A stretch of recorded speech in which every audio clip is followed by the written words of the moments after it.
إلى حضرة الحبيب محمد صلى الله عليه وسلم بسير الفاتحة. أعوذ بالله من الشيطان الرجيم. بسم الله الرحمن الرحيم. الحمد لله رب العالمين الرحمن الرحيم مالك يوم الدين. إياك نعبد وإياك نستعين اهدنا الصراط المستقيم صراط الذين أنعمت عليهم غير المغضوب عليهم ولا الضالين. رب اغفر لي ولوالدي آمين. Bismillahirrahmanirrahim. Alhamdulillahirabbil alamin wa binasta'in ala umuri dunya waddin. Wa sallallahu ala sayyidina Muhammadin wa ala alihi wa sahbihi ajma'in. Bismillah, Rabbi Allah, hasbi Allah, tawakkaltu ala Allah, atasamtu billah wa fawwadtu amri ila Allah, masyaallah la haula wala quwwata illa billah azim. Rabbi syrah li sadri wa yassir li amri wahlul 'uqdatam min lisani yafqahu qawli wa saddid lisani wahdi qalbi bihaqqi Sayyidina Muhammad sallallahu alaihi wasallam. Rabbi zidni ilman warzuqni fahman. Raditu billahi rabban bil islam dinan bi Muhammadin sallallahu alaihi wasallam wa rasula. Allahumma astur awrati wa amir rawati ya hayyu bi rahmatika astaghith. Allahumma aftah alaina hikmataka wa anshur alaina rahmataka ya dzal jalali wal ikram.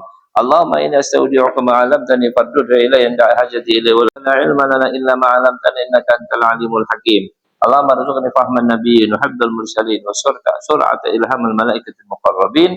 Allahumma aghnini bil 'ilmi wa zidni bil hilmi wa akrimni bit taqwa jamilni bil 'afiyati bi rahmatika ya arhamar rahimin. Allahumma ij'alna mutma'innatan wa ya hafizatu min bil qa'ik wa taqna bi 'ataik wa tarda bi qada'ik wa takhshaha haqqa khasyatik wa la haula wa la quwwata illa billah. Allahumma inni as'aluka ilman nafi'an wa 'amalan mutaqabbalan wa rizqan thayyiban. Rabbi zidni 'ilman wa wasi' li fi rizqi wa barik li fi ma razaqtani. Waj'alni mahbuban fi qulubi 'ibadika wa 'azizan fi 'uyunihim waj'alni wajihan fid dunya wal akhirah wa minal muqarrabin ya katsiran nawal ya hasanal fa'al ya qa'iman bila zawal ya mubdi'an bila misal falakal hamdu wa lakal minhu wa lakal syarfu ala kulli hal fi khairin wa afiyah. Allahumma inni a'udzubika min 'ilmin la yanfa' wa 'amalin la yurfa' wa du'an mustajab. A'udzu billahi an akuna minal jahilin subhana man la ya'lamu qadra ghairuh wa la yablughul wasifuna sifatah. Allahumma salli wa sallim wa barik ala maulana Muhammadin an-nuril mudhib li nisani bin nuri wa ala alihi fi kulli man nasina lil mawasi' ilmullah. Alhamdulillah, pada malam hari ini kita bisa bersama-sama kumpul guna untuk mencari ilmu agama dengan harapan dari Allah Subhanahu wa taala agar kita diberi ilmu yang bermanfaat, diberi taufik hidayah maupun inayahnya, dipanjangkan umur, sehat wal afiyah, diberkati dalam kehidupannya, keluarganya maupun harta bendanya, mendapatkan keridhaan Allah Subhanahu wa taala di dunia wal akhirah. Amin ya rabbal alamin. Ada pelajaran selanjutnya sampai halaman 152.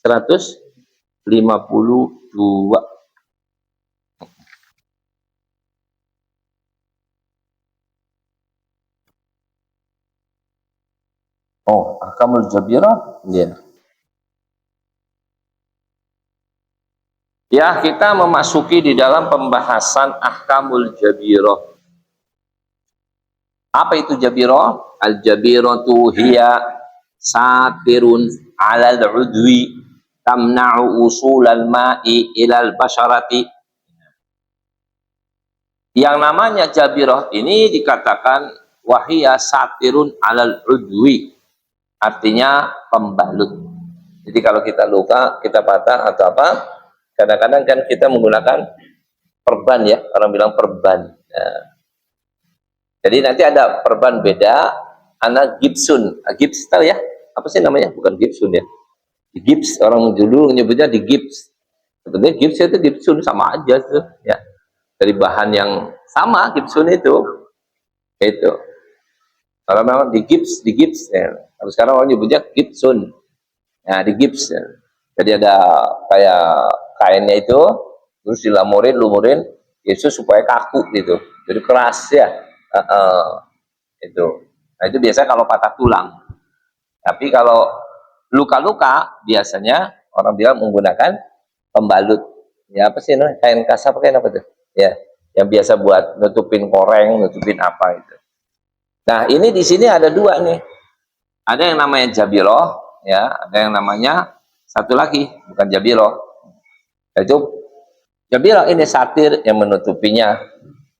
Yang mana satir itu, pembalut itu, ya, itu mencegah air mengenai.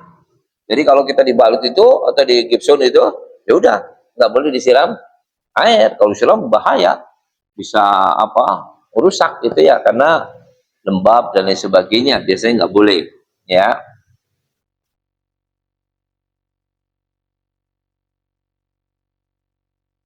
Kemudian sebagian ulama juga mengatakan wa ba'duhum yufarriqu bainal jabirah wal lasuq. Fa yaqulul jabirah makana ala kasrin, ya, kusrin, wal lasuq makana ala jurhin. Ada yang mengatakan kalau jabirah itu adalah pembalut yang menggunakan gipsun tadi, artinya untuk tulang patah, itu disebut jabirah. Kalau lasuk itu biasanya itu tadi kain tadi yang buat pembalut, ya, yang luka-luka itu orang bilang. Hukmuha in lam yakhsha ad-darara min naz'iha fayajibu alaihi naz'uha wa illa fala. Kalau andai kata yang namanya pembalut tadi, andai kata dibuka dan itu tidak membahayakan, ya, luka kamu atau patah tulang kamu, maka wajib dibuka. Tetapi kalau andai kata itu membahayakan, maka jawabannya nggak wajib dibuka. Jadi tidak semua pembalutan itu, karena apalagi maaf ya zaman sekarang itu, saya pernah ngalamin dan mungkin Anda juga pernah lihat kalau nggak ngalamin itu ya. Itu namanya patah tulang segala macam sekarang ini secara umum ya, kayak nggak pernah tuh menggunakan gipsun atau di gips. Sekarang dulu ya, tukang urus segala macam dia nggak gunakan. Tapi biasanya menggunakan kayak perban karet, ya, perban gitu, tapi kayak bentuk karet. Artinya apa? Pelar gitu, bisa ditarik, kenceng ntar Pak, ya. Jadi tukang urut atau apa. Kalau takut momen sini patah, dia takut begini masalahnya, karena karet itu kan masih bisa nekuk gitu. Biasanya mereka kasih apa? Iya, atau kayak pelat atau bambu atau apa kayu itu ya. Artinya menyanggah gini, terus dikasih itu. Sehingga nggak mungkin gini. Jadi memang lebih praktis. Kalau dulu nggak, istilah kata kayak belum kenal itu, seperti karet itu belum. Ya. Nah kalau sekiranya zaman sekarang ini yang sistemnya itu adalah bisa istilah kata dibuka pasang, ya, dibuka nggak apa-apa, nanti dipasang lagi, ya, artinya dibuka saat kita berwudu, habis itu dipasang, maka jawabannya ya wajib dibuka. Tapi kalau dibuka kata dokter atau kata tukang urut nggak boleh Pak, ini kalau dibuka ya berarti nanti ya koplak lagi, ya, bisa apa? Walaupun nanti dipasang lagi, koplak lagi, pasang lagi, pasang lagi. Ya ini kan nggak melekat-melekat itu namanya. Berbahaya. Umpama ya tukang urutnya, dokternya bilang jangan. Nanti setelah seminggu atau 2 minggu baru boleh. Itu pun jangan ditekuk. Gini aja tetepin, mau buka boleh, tapi langsung kamu nanti selesai wudhu pasang lagi. Ya. Nah itu saya pengalaman tuh. Waktu saya pergi ke Hadramut itu, ya, bersama teman-teman main bola apa namanya itu, bola kolam renang atau kolam renang. Jadi kita di kolam renang ini semuanya gitu ya. Sebetulnya saya sih nggak mau, memang nggak suka kayak gituan. Tapi karena teman-teman itu semua itu ada mungkin 15 orang itu mungkin ke 20 gitu ya, kolam renang. Jadi sewa kolam renang gitu, gede gitu. Nah itu semua ya sama ya ibarat levelan saya gitulah. Nah main bola, oh ya bola yang oper-oper aja gitu. Lempar sono lempar teman sama temen oper-oper. Saya nggak mau, tapi saya ada tengah-tengah mereka. Jadi mau nggak mau kan, kelempar ke saya.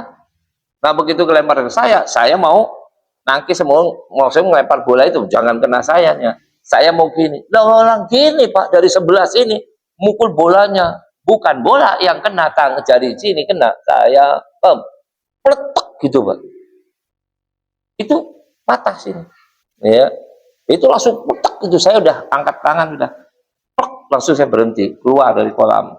Saya bilang waduh, saya bilang tangan saya sakit bener, ya. terus panggil tukang urut, dia urut. Ya orang tukang urut dari Indonesia juga, pelajar mahasiswa Ahqaf gitu, pelajar, tapi dia bapaknya tukang urut, ya kayak Cimandi gitu, anaknya itu, anaknya kayak keturunan tukang urut, ngurut ya, hebat itu, diwarisin gitu, bisa ngurut tuh. Nah, dulu sama dia, terus dia bilang, ini apa, patah gitu, atau kalau bilang retak atau patah lah gitu ya. Jadi ini engselnya ini kan jari ya, ini kan ada kayak wadahnya itu, ya kayak gini kan gitu, buat muter-muter jari kan nggak bisa muter-muter ini, karena ada engsel ini. Nah ini yang pecah, ini ya pecah, karena kedorong tadi. Hanya udah dibilang gitu, tapi lebih mastiin enakan ke dokter. Jadi saya dibawa ke rumah sakit, cuma rongsen aja di sana gitu sistemnya. Enaknya tukang ngurut sana gitu. Jadi tidak sekedar ngurut doang. Walaupun dia sudah merasa ini patah, gitu dia paham, bawa ke tukang ke dokter di rongsen gitu. Terus selesai rongsen, udah. Yang terimanya dia nggak pakai dokter, dia sendiri dilihat. Nah, bener kan? Kata dia. Ini patah, kata dia. Ya, ada kelihatan apa? Tulang yang apa? Miring gitu ya. Nah, itulah diurut sama dia, dikasih apa? Perban. Itu tadi yang saya bilang, perban yang model itu dilipat jadi segini dah. Tangan saya segini itu dilipat semua, walaupun yang kena sini ya, tapi kan semua. Habis itu sangkutin itu yang model kayak cakot aja, sangkutin, kok udah gitu. Nah itu beberapa hari saya dibilang jangan dibuka, karena biar ini apa, neken ya. Kalau dibuka kan kendor lagi, takutnya ini balak-balik lagi. Jadi kira-kira mungkin silakatnya ya seminggu lah saya nggak buka itu. Nah jadi setelah 1 minggu saya pikir udah agak mendingan lah ya. Jadi saya kalau wudhu saya buka tuh, kalau wudhu saya buka dulu. Memang tapi tetap saya begini, bukan berarti begini, enggak, tetap saya nggak berubah, dibuka ya, hanya sekedar untuk berwudhu. Selesai wudhu saya keringin, saya pasang sebelum sholat itu saya pasang. Kenapa? Supaya sholat saya nggak perlu digodok, karena ini adalah pembalutan di tempat tayamum, masalah gitu. Jadi saya lakukan seperti itu. Nah itu istilah kata contoh saja bahwa ada pembalutan yang bisa bongkar pasang ya, dan itu sekarang berlaku ya, hampir rata-rata kok, mau kaki, mau tangan, mau ini, pakainya itu kayak karet tadi ya, apa sih namanya, nggak tahu nama apa, kain apa ya, kain apa, jadi kayak agak karet-karet itu, mulur gitu ya, tapi kencang dia. Nah kalau memang sekiranya Anda pakai kemudian Anda mau wudhu, bisa untuk dibuka ya, tidak membahayakan, jawabannya wajib dibuka. Nah kalau mama kata dokter, yang kita tahu kan bahaya nggak bahaya kan apa kata dokter atau kata tukang urut, nah, dia kan yang tahu, bukan kita. Kalau kata mereka, oh nggak apa-apa pak, cuma di situ pasang lagi ya, cepetan ya, jangan di ini ya. Oh iya pak, ya berarti kita ya wajib dibuka.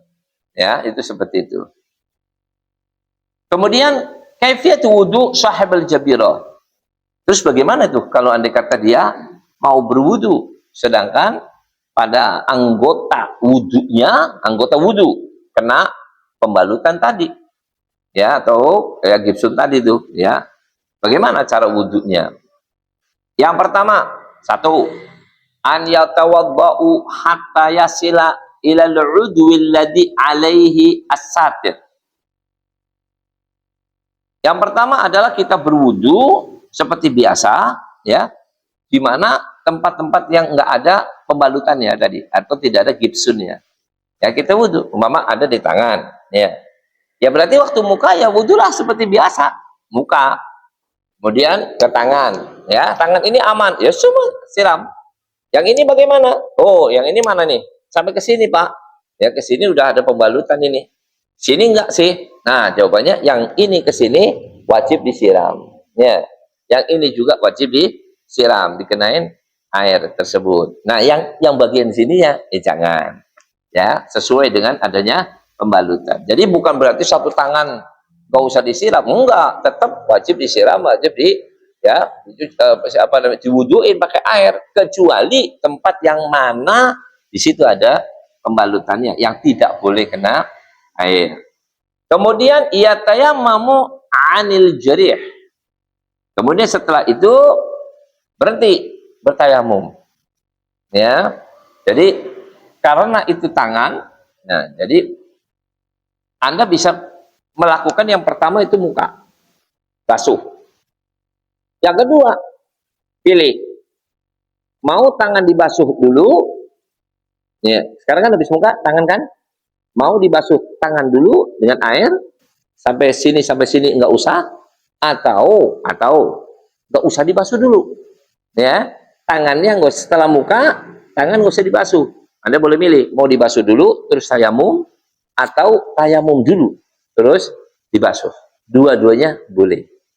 Ya, kenapa dua-duanya itu boleh? Ya, sebab sekarang ini yang namanya tayamum itu harus tartib. Artinya mengikuti urutan wudhu. Urutan wudhu muka, berarti muka siram. Urutan wudhu sekarang giliran tangan. Nah, karena tangan Anda dua pilihan. Mau siram dulu, terus tayamum, atau mau lebih praktis, tayamum dulu. Nanti ya, jadi muka setelah disiram dikeringin. Ya, kalau kita mau wudhu dulu pakai air, tangannya juga, ya berarti tangan disiram. Habis itu muka dan tangan dikeringin. Kenapa? Lah kan nggak bisa tayamum. Kalau andai kata basah, ya tayamum kan harus kering. Jadi dikeringin dulu semua mukanya, tangannya, baru nanti tayamum.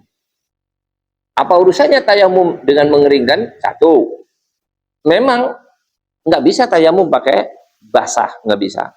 Kedua, kita keringkan yang bagian muka dan tangan, sebab muka tangan itulah yang ditayamumin. Karena tayamum kan ngusap muka, ngusap tangan, itu doang. Ya. Maka dikeringkan terlebih dahulu. Nah, kalau kita mau lebih praktis, ya anggaplah muka kita siram dulu, berhenti sampai di situ, karena ini muka tangan nih, berhenti dulu, kita keringkan habis wudhu, habis muka. Keringin, tangan jangan dibasuh dulu, jangan. Nah, langsung kita tayamum. Karena kan masih kering ini, muka doang kan ya. Nah, kita ambil tayamum ke muka satu lubah ke tangan. Nah, setelah ke tangan, berarti ini tayamum ya, buat menutupi kekurangan ini nambal. Setelah tayamum, baru kita siram. Gitu ya, baru siram, kan belum disiram air. Nah, artinya wudhunya itu lanjut mulai wudhu. Ngerti ya? Nah, ini sampai sini, udah. Setelah dibasahin, udah ya, nggak perlu tayamum lagi karena sudah ditayamumin. Ya. Tapi yang jangan sampai salah, terus Anda nanti besok yang kena tangan belum wudhu, tayamum dulu aja ya. Nah, tayamum dulu gimana? Lah kamu kan belum disiram. Ya, kan nanti habis tayamum buat tangan baru, nggak bisa, itu namanya nggak tertib. Tertib itu harusnya dari mana nih? Dari muka. Oh enggak, Bib, pembalutnya ada di sini, sobek atau kena jahitan. Di sini dikasih pembalut, nggak boleh dibuka, biar kering dulu. Nah, kalau dibuka itu terjadi, ya, maka Anda boleh milih. Kan muka dulu kan yang dibasuh, ya. Kan muka dulu. Yang wajibnya kita bicara muka dulu yang dibasuh. Karena muka dulu yang dibasuh, maka Anda boleh milih mau disiram dulu, terus nanti dikeringin, atau Anda mau tayamum dulu. Tayamum itu nambal ini ya, yang ada pembalutan. Tayamumin dulu. Nah, setelah tayamum masih kering, baru kita wudhu, bersihin, siramin yang tidak ada pembalutan. Yang dikenai balut nggak usah disiram, pinggirnya aja. Ya, di bahasa itu pinggirnya aja. Nah, itu pilihannya seperti itu. Ya. Kalau umpama pembalutannya ada di kaki bagaimana? Pembalutan ada di kaki. Jauh lebih enjoy. Ya, kayak kita wudhu dulu aja, muka dulu, tangan dulu, ya kepala, sampai tinggal menjuru ke kaki. Begitu mau ke kaki, tayamum, lebih enakan. Habis tayamum baru siram. Mana yang tidak dibalut. Kalau saya siram dulu, ya boleh siram. Ya, yang ada pembalutannya nggak usah. Gitu. Baru nanti kita tayamum. Jadi tayamum itu menutupi atau menambal, ya, yang mana tempat wudhu itu tidak bisa dikenain air. Nah, Karena nambal, maka nambal itu kapan dilakukan? Jawabannya di waktu mana di situ waktunya disiram. Yang kena pembalutan kaki, ya berarti tayamumnya kapan? Waktu mau nyiram kaki. Karena kan buat nambal sini. Ya, jangan tayamum dulu terus baru basuh mukanya, ya ngawur. Ya, nggak bisa. Harus yang ini duluin. Karena ini urutannya. Ini sempurna. Sekarang kena kaki gimana nih? Ada pembalutannya. Ah, di sini pas mau kaki pilih. Anda mau siram kakinya duluan atau mau tayamumin duluan. Oh, siram aja Pak. Ya sudah siram.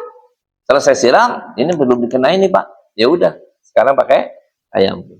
Ya, jadi tayamum menutupi daripada ya kekurangan yang tidak kena wudhu.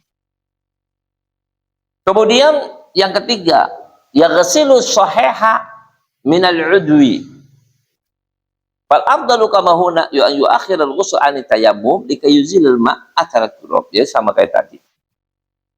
Yaitu membasuh yang sehat-sehatnya, mana yang kiranya ada lukanya atau ada pembalutan tersebut, ya itu nggak usah dibasuh. Kan kita sama kan tadi saya bilang, mama di sini ada pembalutan, ya berarti sini nggak usah disiram, kan nggak boleh disiram. Tapi yang soheh artinya yang sehat itu disiram. Sini ada siram, sini ada siram, ya. Tinggal ini aja, nah giliran ini nanti tayamum. Gitu.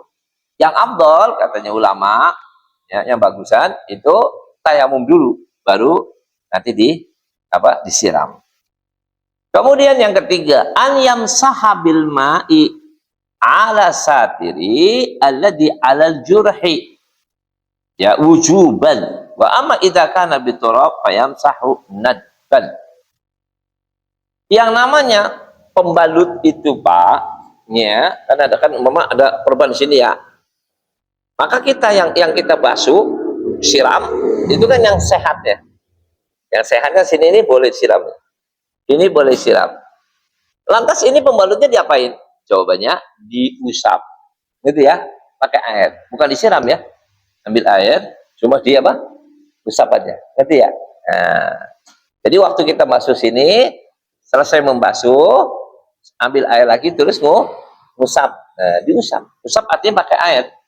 Ya bukan diusap itu biasa aja gitu, ngusap, bukan. Ambil air, tempelin gitu, ya. Tapi nggak usah diginiin ya.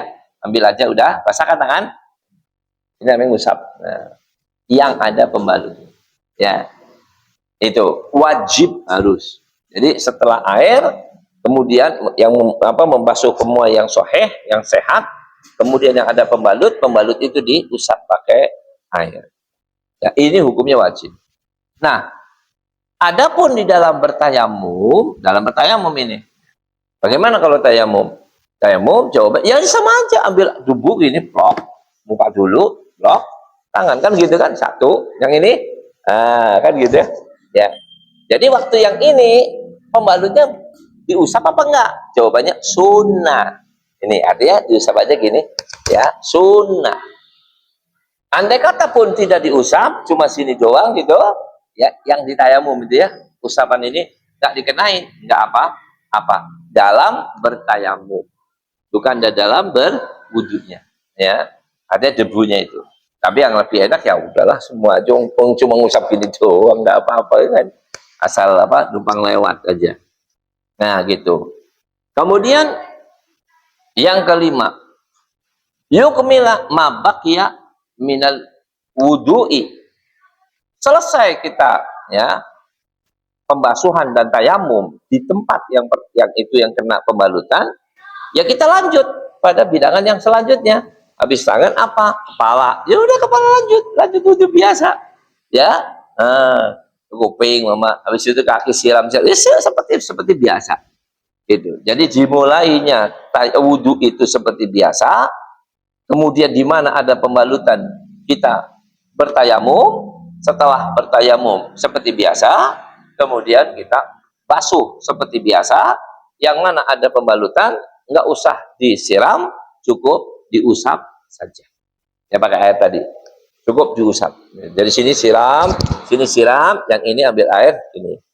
Ini kalau di sini. Kalau segini gimana, Bi? Ya sudah, semuanya nggak bisa kena semua nih pembalut. Ya semuanya segini. Umpama ya.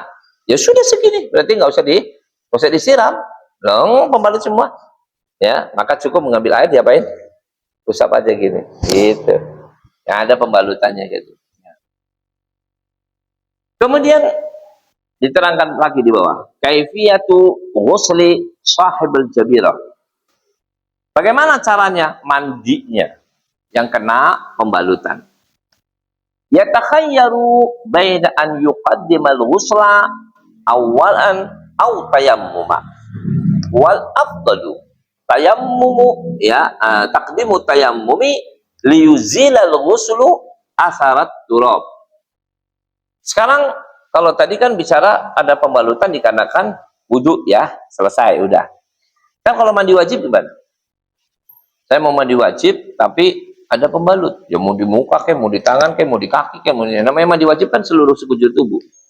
Tapi ada pembalutnya. Ini nggak boleh kena air. Mandi itu Pak.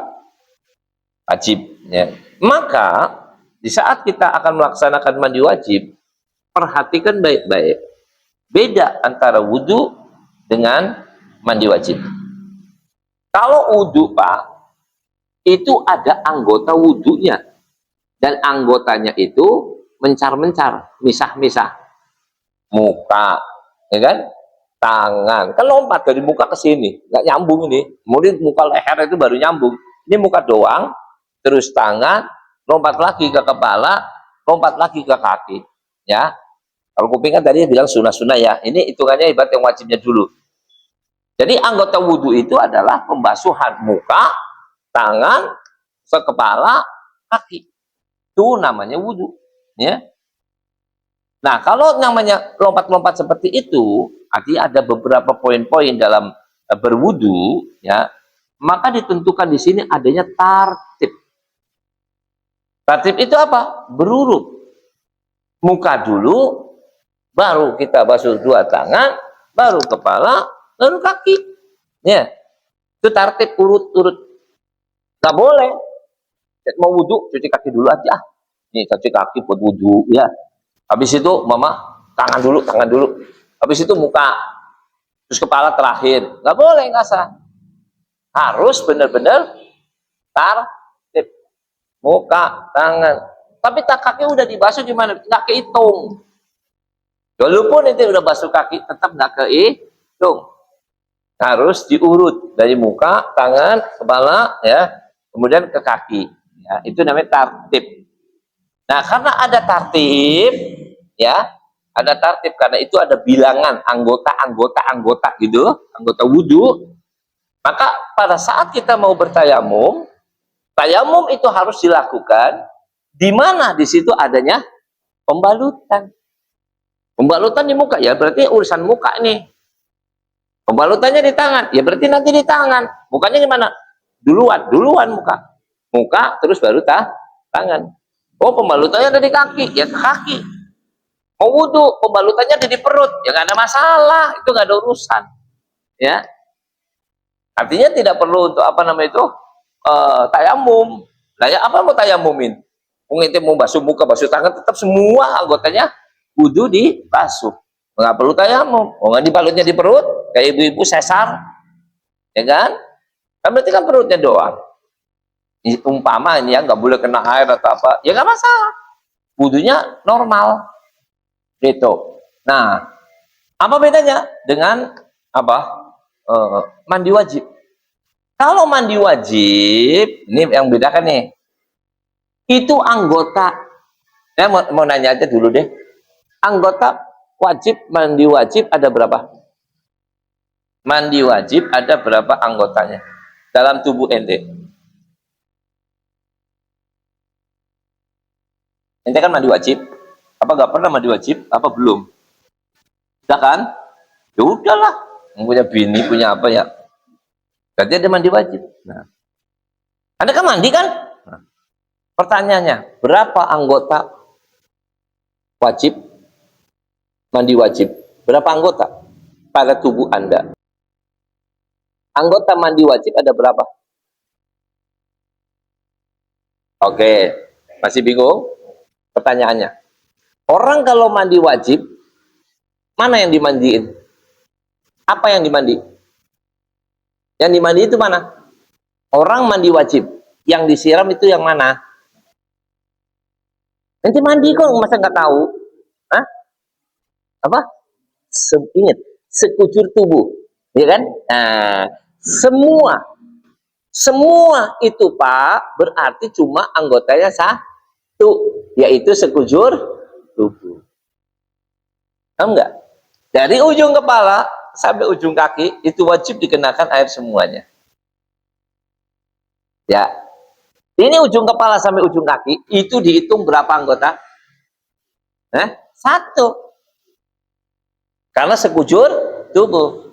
Ya. Apa ada bagian urutan-urutan? Nggak ada. Mandi wajib itu nggak ada urutannya. Saya contohin ya. Ente mandi wajib pakainya shower atau apa? Grojogan nggak dong Jawa? Oh, pancuran ya. Dari mana dulu? Ya dari atas tuh. Umpah apa gitu. Kayak di orang curug kata orang Bogor ya. Dari grojogan ya. Itu kan curug ya. Dari gerujuk. Dari atas cur ke sini tuh sampai ke bawah. Berarti dimulai mandi dari mana, Mas? Kepala. Boleh nggak itu? Boleh. Bukan dari bawah boleh nggak, Bu? Ya kalau dari atas masa ke bawah duluan? Jawabannya lompat aja ke sungai. Oh, itu di atas sungai nih. Ya.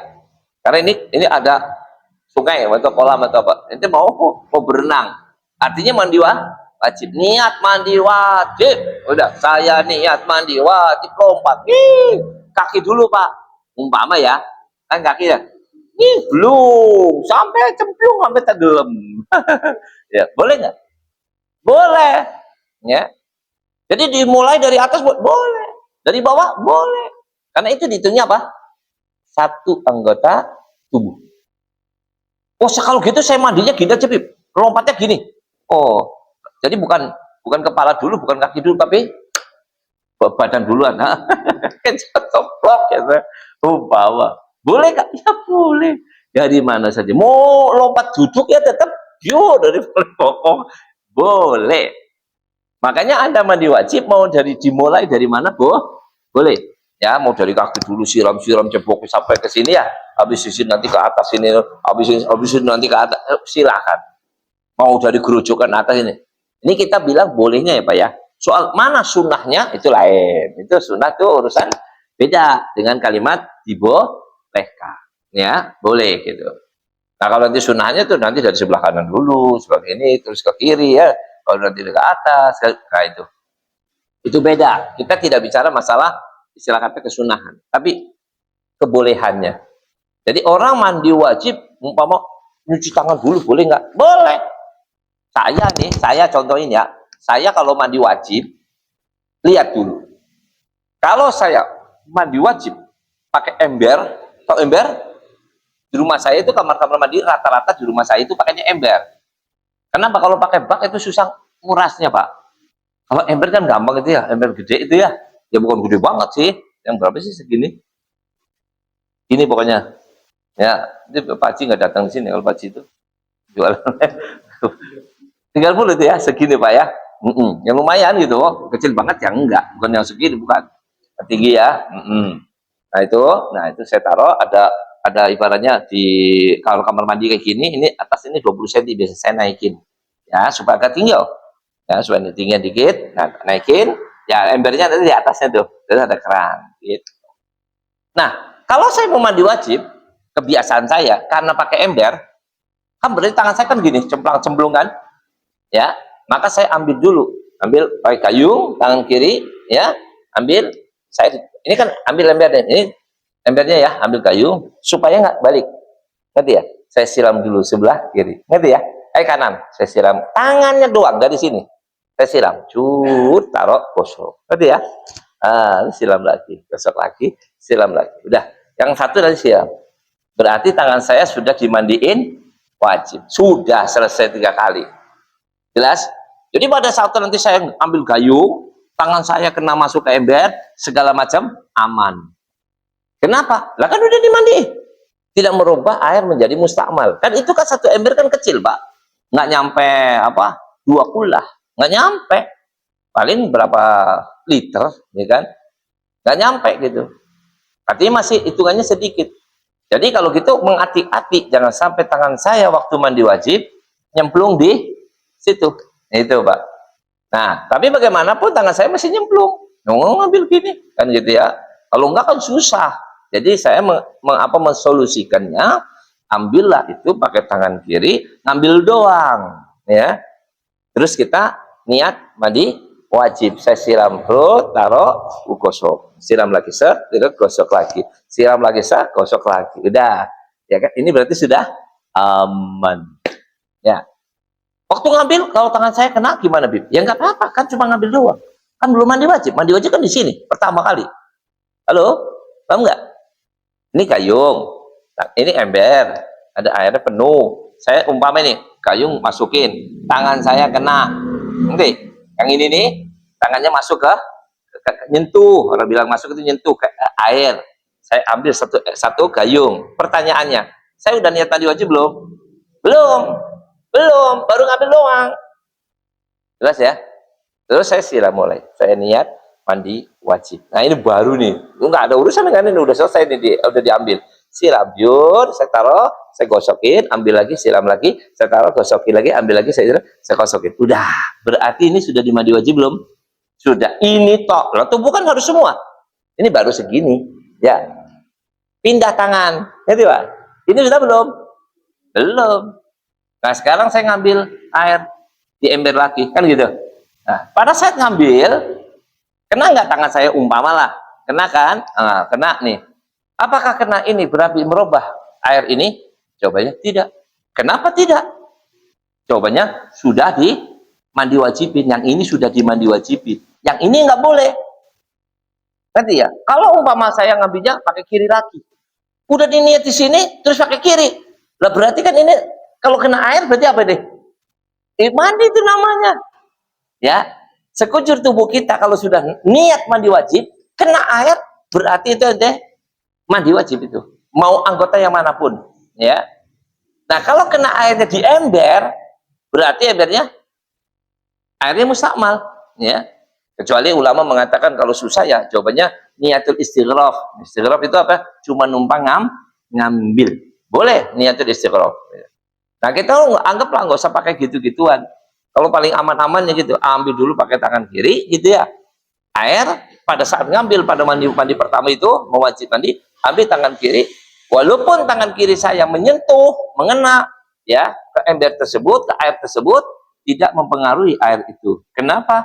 Saya belum niat mandi. Jelas? Nah belum niat kan ngopok-ngopok juga nggak apa-apa, belum niat. Setelah diambil, saya siram sebagian tangan saya yang sebelah kanan, ini kan, taruh lagi, gosok-gosok, siram lagi 2 kali 3 kali, terus berarti sunah-sunahnya udah kena, ya kan, mandi kan disunahkan 3 kali. Nah kemudian saya ngambil yang kedua kali ya, dengan tangan kanan kan saya basah, ya, baru disiram tadi, tapi kan ini sudah tidak mustakmal lagi, ya udah disiram 2-3 kali udah nggak mustakmal lagi. Tangan saya nyemplung kena di ember, nggak apa-apa, boleh-boleh saja. Ya, karena ini tidak termasuk udah disiram dari air itu, enggak. Sentuhan air ini tidak mempengaruhi tangan saya dan tidak mempengaruhi air itu sendiri karena sudah selesai pembasuhan ini. Ambil lagi baru untuk sini, ya. Habis itu taruh, gosok lagi. Selesai. Buat apa selesai? Selesai ini tujuan saya. Jadi Pak, yang namanya di ember, ini biar kita bayangin, ya. Bayangin ya. Ini saya contoh ini ember, Pak. Ini ember. Ya ini apa orang bilang? Bangkunya apa? Yang tadi saya bilang kasih keramik itu ditinggiin. Ini kan keramik ubin, ya keramiknya ya. Nah ini apa nah? Ya apa? Namanya apa sih ya? Panggungnya itu apa? Dinaikin naikin bata supaya agak tinggi, gitu loh. Jelas ya? Nah, berarti ember di sini enggak? Iya dong, embernya segini. Ngerti ya?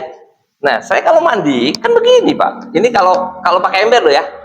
Saya ambil mau tangan kanan, mau tangan kiri, belum niat. Ambil, kalau mau ke tangan kanan, saya ambil, nanti saya pegang kiri. Ngerti ya? Itu gayungnya. Ini kan ember. Di atas ini kan? Nah, saya ambil, terus saya siram. Ngerti ya? Satu. Saya taruh kadang di pinggirannya ember itu, supaya apa namanya itu, buat gosok. Nah, ambil lagi. Jadi nggak ada urusan, nggak kena air nih. Selesai, berarti ini sudah selesai ya. Mandi wajib buat tangan ini sudah selesai. Jadi kan gini Pak, cara mandi itu begini. Nggak begini, masa orang mandinya gini? Ya balik semua, ya. Kan embernya segini. Mau nggak jongkok nggak? Jongkok.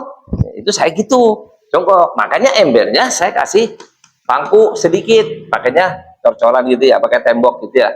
Itu supaya agak tinggi. Coba kalau naruhnya seperti ini, berarti tingginya segini dong.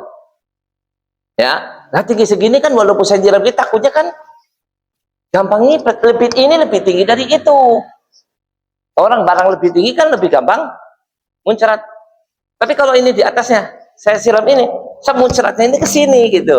Artinya nggak takut masuk ke dalam. Itu makanya saya katakan saya tinggiin, ya. Bukan embernya ditinggi, bukan. Ini kasih bangkuan atau kasih keramik lebih tinggi lah. Biasanya saya sekitar 20 sentian.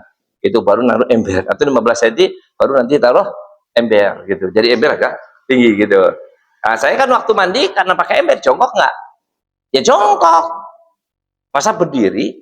Nah, kalau berdiri nanti ya hampir pasti balik ya. Jadi saya pakai jongkok gitu. Beda kalau saya mandi pakai bak. Bak rumah saya gede, umpama gitu ya. Gede, tinggi, panjang ya, dia di atas 2 kula lebih gitu.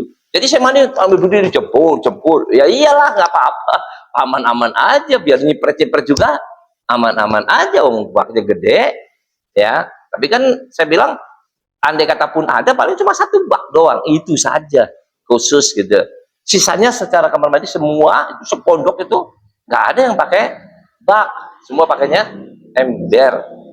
Kenapa? Satu, biar gampang nyucinya, biar gampang bersihinnya. Kalau yang namanya pakai bak mau nggak mau dikuras kan, harus orang nyemplung juga ke dalamnya, gosok haho ya, pakai prostek, akhirnya nanti pada rusak, akhirnya merembes ke badan bawah, lah mumet Pak ya. Nah, kalau pakai bak apa? Ini kan dikocok ya, keber ini pure buang, sudah bersih ya, nggak usah pakai apa, nggak usah pakai prostek, nggak usah pakai apa-apa, gosok aja kain gitu, lumutnya hilang semua. Ibaratnya ya, diisi juga gampang, dipakai juga cepat habis. Kalau bak itu isinya lebih gede. Wah, kalau mama kotor atau apa, buangnya juga boros ya. Kali ini enggak. Ini saya katakan seperti itu. Makanya Anda boleh pakai bak, tapi jangan keterlaluan ya. Ini kadang pakai bak, pakainya segini, apa pakai apa? Bukan bak apa? Ember yang buat ngecor. Ya lapo ya. Tuh, paling 2 gayung. Ember segini, mau pendek lagi. Nah, gimana caranya? Ente mau cebok mau apa? Ya, takut apa? Nyipret. Ya. Segini aja yang pakai buat ember cat itu, yang 25 kilo aja segini tuh ya. Kalau ditaruh di bawah, itu rawan. Ya, rawan. Makanya saya bilang kasih ya kayak herbal apa yang bata putih ya. Nah, itu kan tingginya kan 20 kan? Nah, itu bikinlah kotakan gitu. Itu ya tinggal diuruk gitu. Kasih keramik atasnya, ember taruh blok gitu, ember yang agak gedean. Jadi luas itu. Mau buat mandi enak sambil ngisi air gitu. Ya. Nah, itu cara gitu. Jadi siram dulu, kemudian selesai, nah gini kita tinggal nyiram ke kiri. Selesai, udah ente. Mau kepala bagaimana? Ya hati-hati. Kenapa? Karena ini antar kepala sama ember hampir setara, ya kan? Nah, jadi kita siram sambil pelan-pelan, agak minggir gitu. Sirami. Jangan begini-gini. Lah kalau digini-gini ya berarti muncrat ke ember lagi. Kalau sampai muncrat ke ember, nah, waktu kita mandi wajib itu, maka airnya menjadi mustakmal. Begitu mustakmal sudah nggak boleh dipakai untuk mandi. Ya, kan keteteran kita. Ya. Jadi artinya harus lebih hati-hati ya di dalam masalah mandi wajib. Beda sama yang pakai bak gede. Ah, itu lain masalah. Berarti di atas 20 lah aman. Atau nggak pakai bak, nggak pakai ember, tapi pakainya shower, kerucukan. Ayo aman-aman 1000 kali, udah di atas, ya. Tapi jangan salah, udah pakai shower, ngerti Pak? Atau pakai itu ya. Terus di situ ada ember, ngerti? Embernya kebuka juga, ada airnya. Lo mandi, oh bebas kan, nggak apa-apa kan, nggak mustahil. Iya enggak ini ya, tapi nyipret ke sono enggak? Ke ember itu, iya nyipret itu yang jadi mustahil. Ya, itunya nanti nggak boleh dipakai buat wudhu, buat kencing, buat cebok, nggak boleh. Yang itu harus dibuang, ya, bersih lagi, diganti lagi dengan yang baru, ya. Karena nggak ditutup, nanti pakai shower tapi nggak nutup itu. Biasanya kalau saya mesti ember itu ada tutupnya untuk praktek itu. Jadi ember kalau nggak dipakai buat kerojokan, nggak pakai shower, ya ember saya tempelnya atau taruh di atas, cantolin di tembok. Ya, begitu saya mau pakai shower, ini saya ambil, taruh. Kenapa nggak dibawa, Bib? Takut kecipretan najis, barangkali kencing atau apa, nah, repot lagi. Jadi saya ambilnya apa? Taruh, tempelin di atas. Ya, di atas itu supaya nggak kecipretan lah orang bilang. Nah, begitu mau mandi wajib, saya ambil buat tutup. Ya, karena dia nggak najis, saya tinggal nutup aja. Ya, nah, selesai itu, udah selesai mandi, udah, itu kan atasnya ya nggak apa-apa, selesai kita ambil buka, ya kan? Buang atau siram atasnya ember itu kan kena, nggak masuk ke dalam, udah sih ambil, taruh lagi di atas. Ini umpama lah ya, buat cebok, buat nyiram-nyiram, buat ini yang najis-najis umpama ya, disiram, dia disuciin lah pakai yang di ember tadi. Jadi ya, intinya jangan sampai mandi cipretan kita mengena ke ember. Kalau mengena itu menjadikan airnya mustamal, karena di ember itu jumlahnya sedikit, nggak nyampe 2 gula.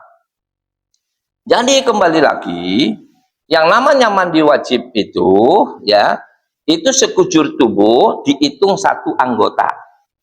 Nanti ya. Jadi mandi wajib itu ya, itu namanya sekujur tubuh. Nah, karena mandi wajib itu sekujur tubuh, ya, maka sekujur tubuh dianggap apa? 1 anggota. Ya, karena 1 anggota, dari mana saja Anda boleh memulai. Dari mana saja. Ya, mau dari tangan dulu, dari kepala dulu, dari kaki dulu, dari badan dulu, dari sini, terserah. Boleh, nggak ada masalah. Ya, karena nggak ada tartib, orang bilang, nggak ada tartib di dalam mandi. Karena cuma 1 anggota, yaitu sekujur tubuh. Beda dengan wudhu. Kalau wudhu wajib tartib. Kenapa wajib tartib? Karena anggotanya misah ya, muka sendiri kan gitu, tangan sendiri ya, balik lagi kepala sendiri, terus kaki sendiri. Nah, karena misah, maka ini perpisahan-perpisahan itu semuanya namanya anggota wudhu. Jadi anggota wudhu ada berapa? Ya itu nanti yang wajib pertama apa tuh? Muka, tangan, kedua tangan ya, kepala, terus kaki, 4 yang wajib. Ya. Kalau sunnah kumur, hidung, ya, kuping, ya, itu sunnah. Ya, mengulang-ulang itu sunnah. Gitu. Tapi anggota yang wajibnya itu adalah 4 dari anggota tubuh. Ya, anggota wajib wudhu ada 4, anggota wajib mandi ada 1.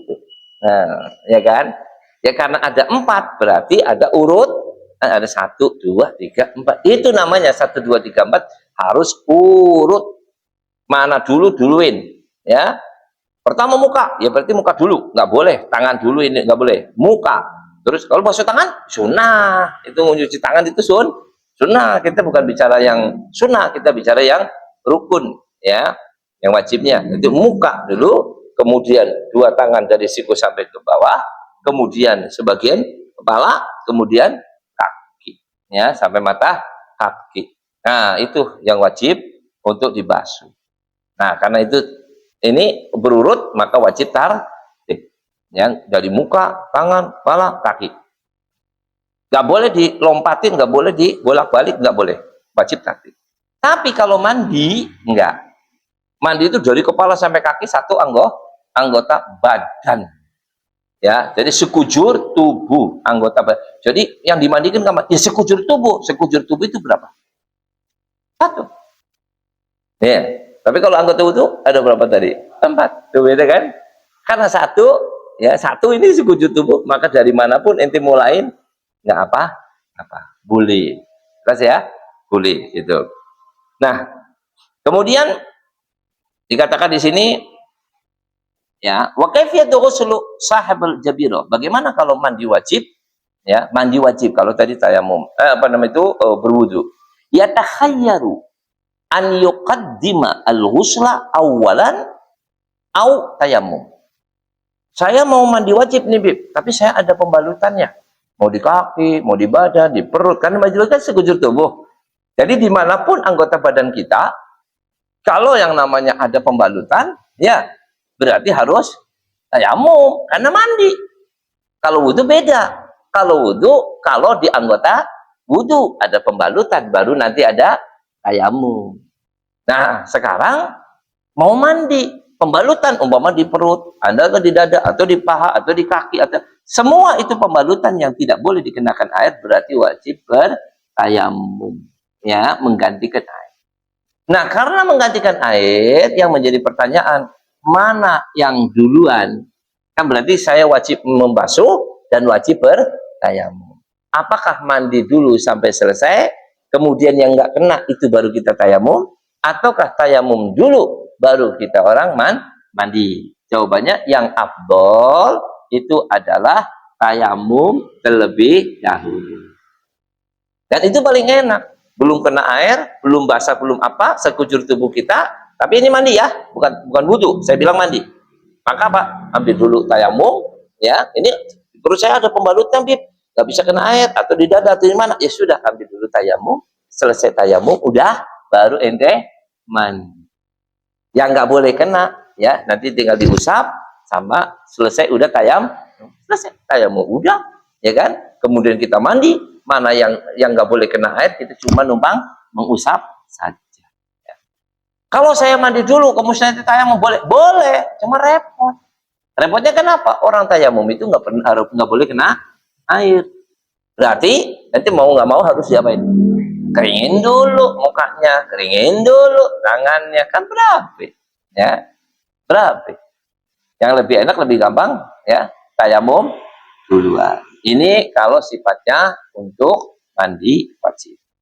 Nah, kalau untuk wudhu kayak tadi, jawabannya lihat di mana itu tempatnya tayamum. Oh, di muka, Bib. Ya kalau gitu tayamum dulu, karena pembahasan pertama mana? Muka kan? Ya sudah, pakai tayamum dulu lebih enak. Habis itu baru nanti basuh muka.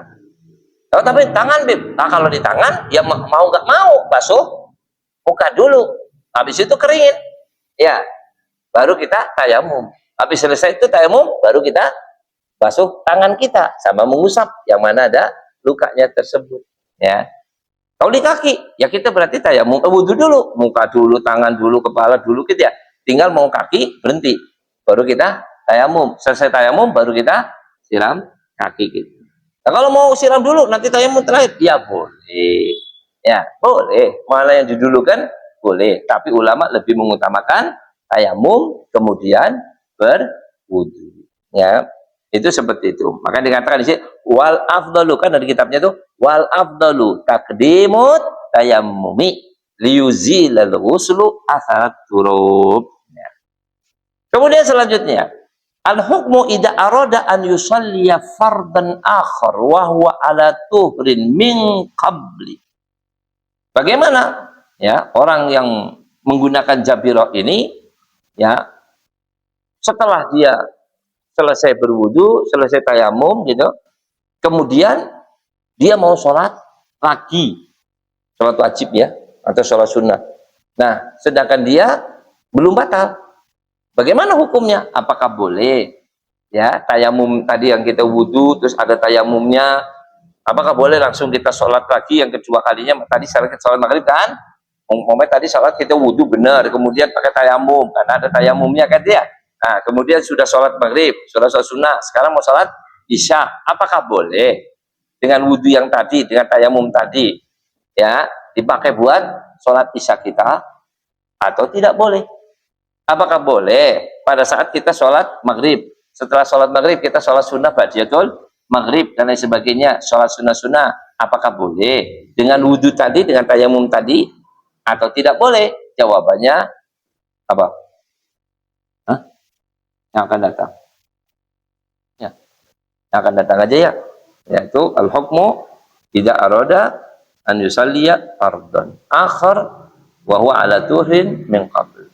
Ya, insyaallah lanjut waktu yang akan datang ya. Nah, sisanya barangkali ada mau nanya ya 5 menit. Ada yang mau tanyakan? Enggak ada?